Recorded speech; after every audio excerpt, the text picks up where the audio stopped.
All right, so move on to the next segment.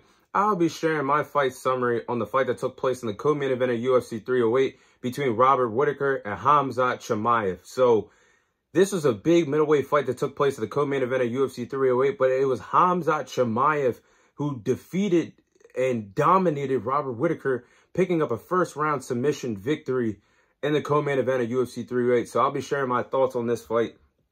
Now, I owe Khamzat Chimaev a big apology. I'm sorry. I wasn't familiar. I was familiar with your game, but I wasn't that familiar with what you were capable of doing.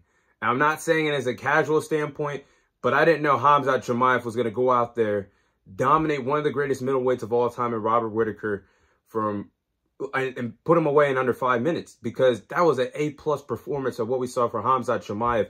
Somebody that took 12 months off of the UFC, just came in there, defeated a red-hot Robert Whittaker in under 5 minutes. I mean, once he landed that takedown in the first round, he had him on the ground, grounded. Khamzat Chimaev had ground control, out wrestling Robert Whittaker, had him on the mount, control on the mount, back control, and basically dislocated his jaw when he was landing those elbow strikes. I mean, basically, I'm watching at home. I'm like, how did Robert Whittaker submit that fast? But the way how Khamzat Chimaev didn't even have the choke on all the way, he said when he was choking Robert Whittaker, he could hear a crunch, and Robert Whittaker's jaw basically indicating that he has a dislocated jaw. Robert Whittaker was forced to tap. But to put away Robert Whittaker, one of the greatest middleweights of all time, former middleweight champion, in under 5 minutes, and you return back to the UFC. Middleweight division, look out, because Khamzat Chimaev is here to stay. And if he did that to Robert Whittaker, can you imagine what he could do to the other top guys in this division of a Dricus du Plessis, a Israel Adesanya, a Sean Strickland? I mean, that performance right there was something that put Khamzat Chimaev back on the map.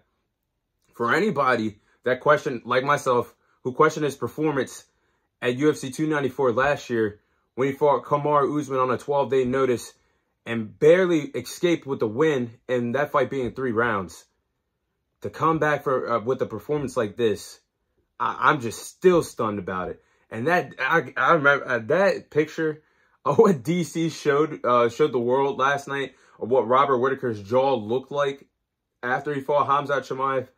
That image was pretty wild. And I think Robert Whittaker actually had to get his teeth fixed this morning from the aftermath of the fight. But man, that was some crazy stuff out there. But what's next for Khamzat Chimaev?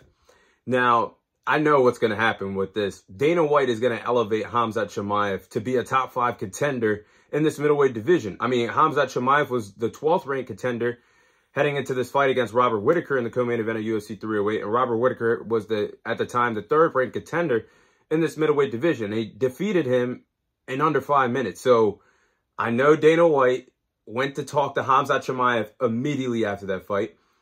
And I think Khamzat Chimaev could possibly push Sean Strickland to the side and get a middleweight title opportunity against Dricus du Plessis, because what he did, it's hard, even though Sean Strickland is deserving of a rematch for that middleweight title, you look at what Sean Strickland did to Paulo Costa. He had a unanimous decision victory, but it was a snooze fest performance. It wasn't exciting. But then I compare Khamzat Chimaev's performance to what he did to Robert Whittaker, putting him away in under 5 minutes. If I was Dana White and the UFC executives, it might be best to make the money fight between Dricus du Plessis and Khamzat Chimaev right now. But I understand that Sean Strickland versus Dricus du Plessis was a good fight in the beginning part of 2024, with Dricus du Plessis barely escaping to become the middleweight champion. And that was an exciting fight, and I want to see that rematch, obviously. So I wouldn't be mad if we get Strickland versus Dricus du Plessis next, or if we get Dricus du Plessis versus Khamzat Chimaev next. But if they don't give Khamzat Chimaev the title fight next, there's still some fun fights for Khamzat Chimaev at this middleweight division. Can you imagine how fun a fight it would be if Israel Adesanya versus Khamzat Chimaev? That's a fun fight. Khamzat Chimaev versus Sean Strickland? That's another fun fight. I mean, there's so many fights on the table for Khamzat Chimaev to have. But man, we might have a new boogeyman in this middleweight division right now, and Khamzat Chimaev. And I don't know if anybody can stop him.